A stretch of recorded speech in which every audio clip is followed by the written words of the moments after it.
Joseph Strauss was the designer of both those bridges. This was right before he got the contract to build and design the Golden Gate Bridge. Bridge that was in place at that time at 3rd Street had some technical problems, had some structural problems. So the decision was made to rebuild it, and it got finished in 1933. Port of San Francisco was one of the busiest West Coast ports and was very important nexus where ships would come in. They would come in from Central America and South America with goods and produce that would be offloaded, and then from there the Southern Pacific Railroad line started so that the goods could be transported across the United States. That bridge actually gave the ships a way to get to the railroad yards. The existing drawbridge at 3rd Street, I understand, is the longest single-leaf drawbridge still operating in the United States.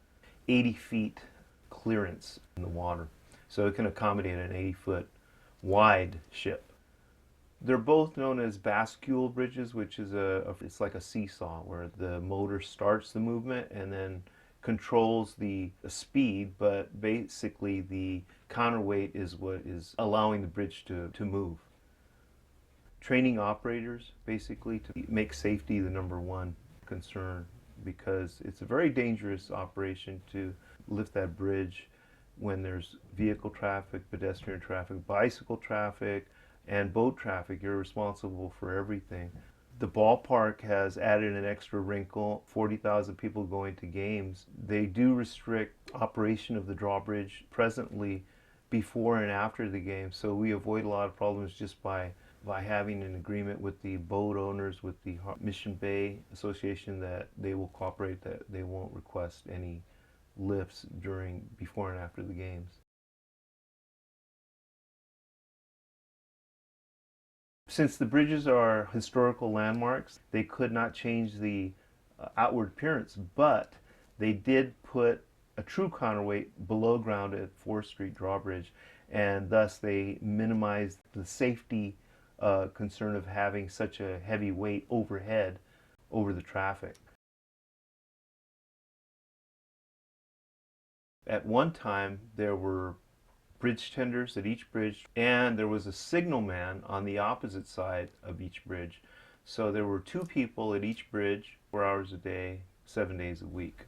Currently, we just operate on an on-call basis. If on the weekend or after hours, somebody's always carrying a pager. Coast Guard regulations states that the waterway must be navigable and the bridge must be raised upon request within 60 minutes.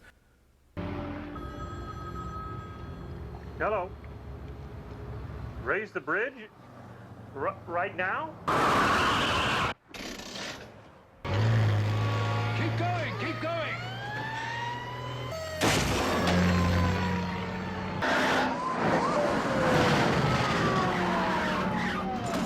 I guess I'm the last remaining bridge tender here at DPW, and really the last of the ones that were on watch. People are starting to clear up the bridge. I'll make an announcement. Please clear the drawbridge, the traffic lights are changing. Please get behind the red and white traffic gates, thank you.